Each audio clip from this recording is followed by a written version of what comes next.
Well, hey, happy Thanksgiving, Courier Nation. Welcome to the Deliver on Your Business podcast, where we talk about the business of doing delivery in the gig economy with platforms like Grubhub, DoorDash, Uber Eats, Postmates, and a number of others. Now, folks, you notice something right away. We don't have the music today. I'm changing things up a little bit. None of the production or the music. And I think it's because of it, it's being Thanksgiving, and what this Thanksgiving has been for me personally this year. To me, just something a little more raw and personal this week with the podcast, and it just maybe felt more appropriate just going into it. So I hope you don't mind. Today, I know it's Friday, so we're a day late for saying Happy Thanksgiving, at least technically, but I don't know. I think Thanksgiving is something more about what's inside us than about a particular day. So I'm going to stick with my story here. Happy Thanksgiving. Now, I had planned on probably doing some stuff earlier this week so I could have it done and ready to just put out. But life happens sometimes, and it's some of the stuff that maybe prompted me to go this route with the podcast today. I'll go into a little bit more of that in a moment. But to me, Thanksgiving Day, I decided I wasn't going to do anything with it, though, to prepare for it, because it was just kind of one of those days that I hold sacred. And I wanted to devote that to what it was supposed to be and not about work things or anything like that. But then, now there's Black Friday, or for me, it's Black Shirt Friday. For a lot of people, it's a whole different kind of holiday today. It's Black Friday, shopping, deals. It's the unofficial start of Christmas. And to me, it's kind of a holiday as well, but it's more about college football, and specifically Nebraska football. And if you've never heard of the term the Black Shirts, that's a term that's used for the Nebraska football defense. Now, I'll tell you what, we're not a good football team anymore. I can't say we, I guess. I was never part of it. I was even never part of my high school football team. If you saw me today, you would not believe that I was too skinny to play football when I was in high school. Anyway. That's nowhere near where I'm going, but shoot, our football team, we're fighting for getting to 500 for the first time in 3 years. And that's hard, when you've never had two losing seasons in the whole time that I've been alive. And that's been a long time, folks. That's kind of hard for a fan base here. And, but the thing is, I don't even live in Nebraska anymore, and probably never will. The summers they're hot. I don't like the humidity anymore. The winters are harder there than they are here in Colorado. I never expected that to be the case, but it's not to say that I hate the place at all. In fact, I love where I grew up. I love my home state, and there's so much that I love about it, and the people, and even about the scenery. I know a lot of people that drive across Nebraska probably would not agree with me, but it's just, it's who I am. It's part of what shaped me. It's where I grew up. And it's where my family and friends, a lot of them who are a part of who I am today, where they still live. And I think that's why Black Shirt Friday means so much to me, because there's a lot more important things in life than football. But, this fall, more than anything, it's just taught me that fact even more. But how there's just those special things that are always going to be a part of you. And that's what Nebraska football is with me. It is just so ingrained. It is so intertwined. And I grew up watching, with my extended family, with all my aunts and uncles and cousins and everybody. And we got together on Thanksgiving. And for the longest time, Thanksgiving was about Nebraska and Oklahoma on Thanksgiving Day. It was one of those few Thanksgiving Day college football games. And I'm old enough to remember what they call the game of the century. Even a few days ago, ESPN still said, hey, that was the best football game ever played in college football. And oh gosh, people all around the state, people who weren't even born yet, they still relish the call that Lyle Bremser made when Johnny Rogers had his punt return. Man, woman, and child did that, put them in the aisles. And I guess you got to be there to know what that means. But it was just a part of growing up. It was part of life. I don't know if I remember a lot of the action from that game, but I remember the excitement. And it was, it was just part of family. So today, now they've moved to Black Friday. It used to be against Colorado, and now it's against Iowa. And so today, I'm going to crack one open, and I hope we don't get pummeled too bad. Maybe we pull out a win. And I don't really care either way. I'm going to enjoy it. And it's something that I think it kind of connects me a little bit with what's home. A place where that football stadium for a few hours every Saturday becomes the third largest city in the state, where the crowd of that stadium makes up a third of the capital city. I mean, that's a place where even when the team was 4-8 the past year, they've sold out every football game since 1962. I mean, we love our football, but I think it's more because it's just a part of who we are. And so today's a special day for me, and I'm so looking forward to it. Let me ask you a question, folks. What are you thankful for? And I'll tell you one thing that I'm really thankful for, and that's that life happens. And sometimes even when it's life that we don't want to happen. And that's been very real for me and for my family these past few weeks. Things happen that your plans get thrown off. And this has been quite a time lately. We had a few weeks ago, within a week, my father-in-law and one of my best friends both got a diagnosis of cancer. And my friend has already passed. It just happened that quick. And we spent a lot of this last week. My wife has been with her dad every day now for the past several days. And she and her sister are by his side 24/7. And there's probably not much time left. And it seems odd to be thankful for that, doesn't it? But I got to tell you something. There is something that is almost magical about that time that we've been able to share with him. There's a lot of time right now where he's kind of in and out. There's still a lot of times where he's very sharp. And, he's asking about the kids and he's asking about a lot of things, and he's still very much in the moment. And then there's a lot of times where, right now he's like going down memory lane and he's talking, but it's like he's not here now. He's where he's been in his life. And there's something really incredible about being part of that. I don't know how to explain it. Wednesday night, and really it was like Thursday morning, it was 3 a.m. when I was finally leaving so I could go home, I could catch a nap to kind of help get things ready for Thanksgiving here at our house. And as I was going out the door, he gave me this warning. He said, "Hey, be careful. The police are giving out tickets if you go over 125. And I kind of chuckled at that. I said, I'm not driving that fast. But then it dawned on me, in Canada, 125 kilometers per hour is closer to like 75 miles an hour here. And I think I realized that, what? I just got to spend a little bit of time with him on one of his fishing trips up in Canada. That was that point that he was living. And I was able to be with him while he was building homes up on Surrey Ridge in Denver and talking about, boy, this would be a nice place to live. And I got to relive a lot of his memories. And there's such a treasure to that. And especially because I've only known him the last 11 years. My wife and I were just, married about 10 and a half years ago. So this is a second marriage for both of us, but I haven't been able to know him that long. And it's like I got to experience a little bit more of his life. And I'll say something that sounds kind of weird, but I'm thankful that he's going to die soon. And that's not meant in any way, shape, or form to be anything negative. It is such an honor to call him my father-in-law. He's just such a good man. And calling him a good man, gosh, that is only scratching the surface.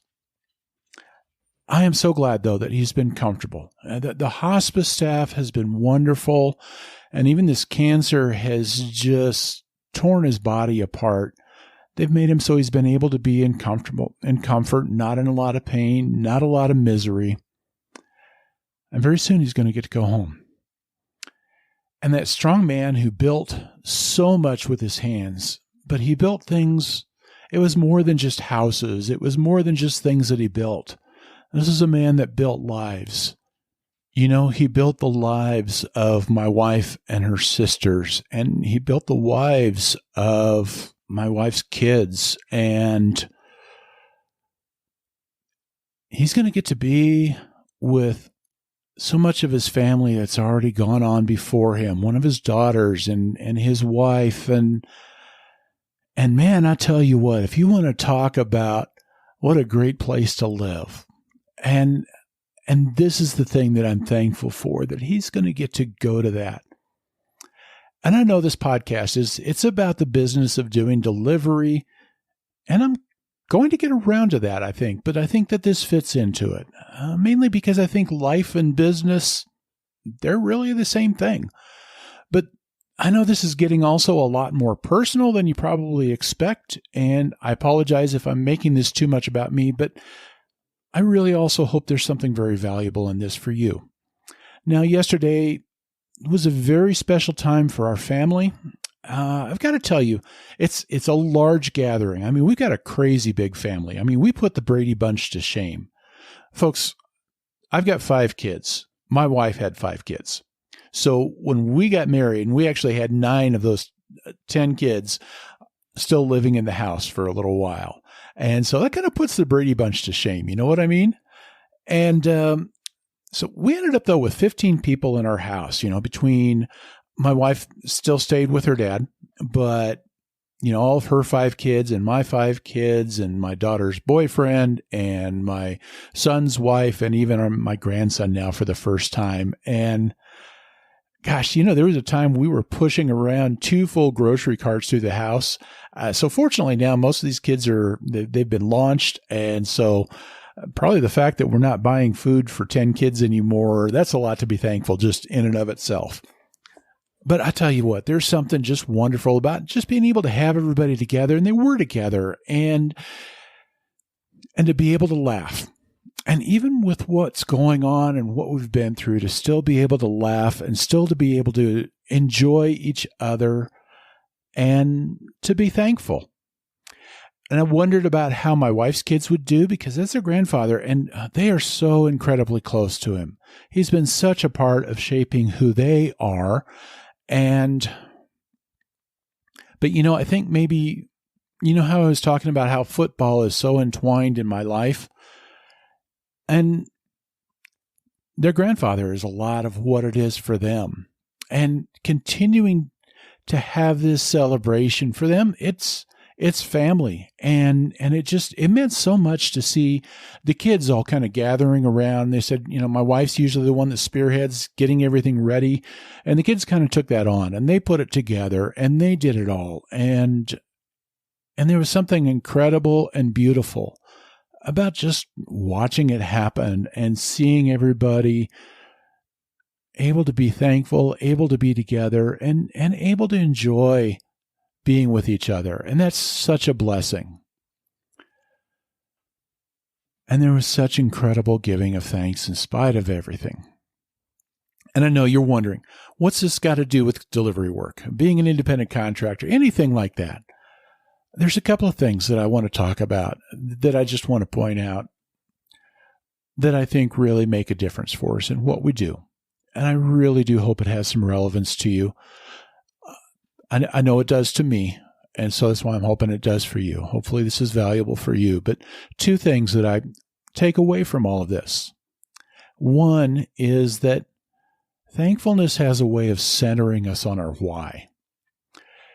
You get a lot of people that, you can just tell as I talk about this, how important my family is to me, and getting that opportunity to just kind of step back and appreciate those things that are so important to me. And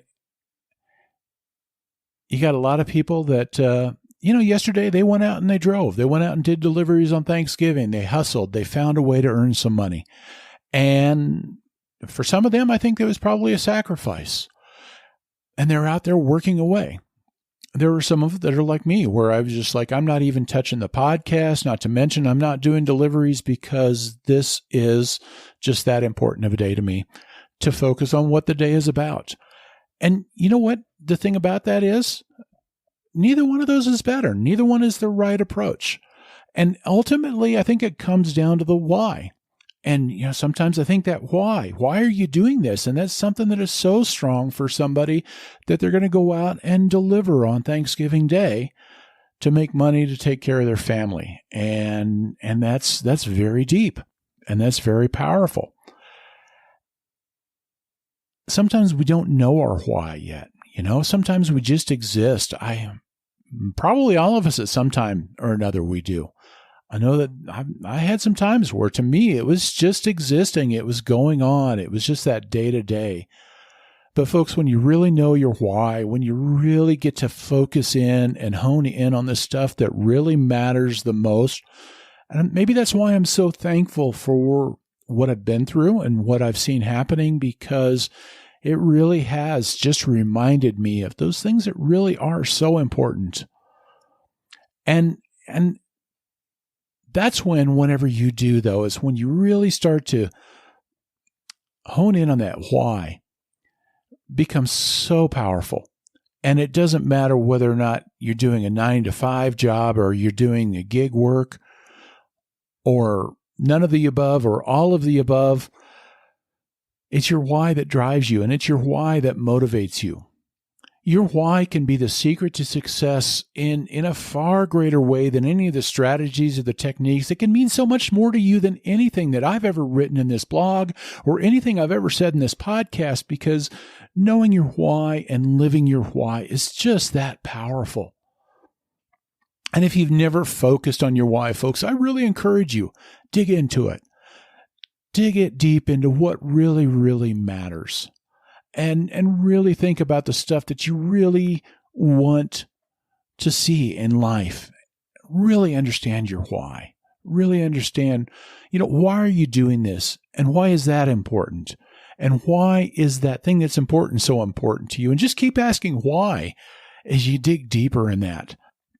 And folks, I got to tell you, once you really hone in on just understanding your why and letting that be such a deep part of who you are, I can't tell you the kind of power that adds to your life. And here's the other thing. I wrote an article last week about how, the landscape is changing in delivery. And I'll put a link to it in the show notes and everything. But with delivery in the gig economy, just really kind of wondering how long it's going to last. Grubhub is struggling a big way. And I think some of the other companies are going to have trouble getting the investment money that they need to keep doing things the way they're doing things. So there's going to be some big changes. I really think that there are. And that can be scary when you don't know what's going to happen with some of that stuff. But folks, here's the thing is that when you've got your why, when you're so centered on that, and when that really plays such a role in how you do things and why you do things, what you do, when that drives you, I think that can be the most important tool that you've got to help you navigate when those kinds of changes happen. Because whether those changes happen and whatever they are, and if and when they do happen, those are things that fit into what you want to do. And whether or not those kinds of changes fit into whatever it is you want to do, and whether that fits into your why, or whether it's time to move on. When you know your why, that helps you decide, that helps guide you, that helps you sometimes find the other opportunities. So take time, and I think just think about the things, first of all, that you're really, really thankful for. What are the things that give you meaning? What are the things that just you don't want to do without? Because I think when you start to focus on that, it helps you dig a little deeper into your why. It helps you understand your why. And I think that helps centers you, and I think that gives you some power. So thankfulness helps us center on our why. But the second thing that I want to say is that thankfulness, it can help us take control. Now, I send out a weekly newsletter every Monday. And this week's newsletter, it had the same title as this article, which is just, is it possible to be thankful, especially with the gig economy and everything like that? And somebody sent me an email back, and it was very simple. It was very to the point. And I really appreciated what they had to say, though, because it was also very much from the heart. And it was just a simple line. It just said, no, it's not, because the whole gig economy is dreadful and manipulative. You want to know something? I can't say she's wrong. I think she's dead on about the gig economy. I really do. Yeah, I think I have to agree with her. I think it is. It's dreadful. It is manipulative. And I think there's a whole lot of words I could add to it. It is exploitative. And it is probably a lot of other words too. I think that there's a part of where maybe the idea of the gig economy was a good one and that's the stuff that I really celebrate. The freedom, it's the independence, it's the opportunity to kind of dip your toe into the entrepreneurial world, but within a structure that doesn't have some of the downfalls that happen when you're just trying to start a business from scratch. So, you can do this and you don't have to risk losing thousands of dollars in investments if it doesn't work out. So I think there are some good things about it, but I also have to agree with who sent me that email that the gig economy as we know it, they hit the nail on the head. Because what I see is you've got entrepreneurs that are building these huge companies and they're doing it in a labor-intensive market. But what they're doing is they're using loopholes that let them build it on the back of people that kind of want to have that freedom. And they're doing it in a way that I think exploits people. I think that they frame it like a job opportunity, but then, oh, by the way, you're a business person. And so we don't have any responsibility to you. And when you look at it that way, man, everything that she says about the gig economy and the way they do things is so right. It is so dead on. And it's so wrong for some of the things and some of the ways that these companies do stuff and trying to kind of, I think, take advantage of that independence and that gig approach to try and get people to think like employees, but to not pay you like an employee. And the reason, though, that I say all of this is because this is the thing about Thanksgiving, that being thankful, it's not a Pollyanna kind of thing. It's not about being ignorant of those negatives. It's not about whitewashing it. Folks, there's a lot of crap out there. And whether it is the crap that some of these gig economies pull, or whether it's the kind of crap that is about watching two good, strong, vibrant men just reduced to sheer dependency and weakened in such an amazing, in a matter of weeks, guys, there's a lot that sucks about life. And this is where I might differ a little bit, though, with the conclusion on that email. Because she just said, no, it's not. And I totally understand. I totally understand. And I agree with her reasons. There's all sorts of awful stuff out there in the world. But I think it's still possible to be thankful. And in fact, I get to a point where I think it's really important to. Because here's what I feel about thankfulness. Thankfulness just shoves it in the face of all of the crap that is going on. Thankfulness is taking control. Thankfulness is saying, yes, you can come at me with whatever you've got, but you cannot control how I feel. You cannot control my perspective, and you cannot stop me from thriving. That is what thankfulness is. Thankfulness is taking the power to yourself. And these gig economies, they can do all the garbage that they want to do. And we still have the power to say, I can do this on my own terms. Now, it may be that the opportunities available through these companies, they no longer outweigh some of those negatives. And we've got the power to say, yeah, that doesn't work for me. But when you've centered on your why, when you decide to take control, when you decide to focus on your gratitude, you're going to find those other opportunities. I really believe that, because in the end, Thanksgiving and gratitude, that's a choice that you're making when you're choosing to let the good things in life shape who you are, where you are choosing not to give power to those negatives. And Thanksgiving is very empowering. I just want to wrap this up with something that's in scriptures.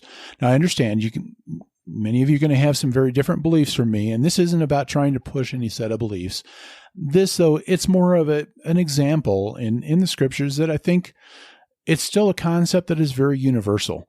And it comes from something where the Apostle Paul had been writing, and he was telling people not to be anxious about anything. Well, here's the thing. When you tell someone not to be anxious, I don't know about you, but my mind goes right away to, oh, what would I have to be anxious about? And I was like, oh, crap, now I'm anxious, Let me put it in another way.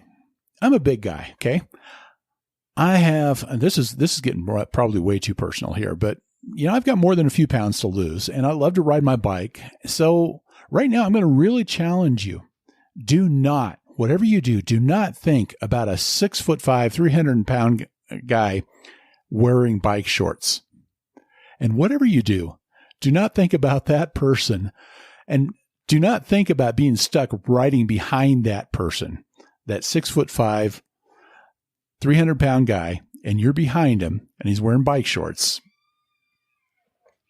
And folks, I am so sorry about that image that I probably just stuck in your head, and I hope it can go away soon. But I think maybe, the whole idea is maybe it painted a picture of kind of what happens when you lead with, well, don't focus on the negative, right? And whether it's me telling you not to dwell on the crap that these companies do, or if it's Paul telling you don't be anxious, the thing about it is there's human nature is when you tell somebody not to think about something, it becomes very natural for us to think about that very thing,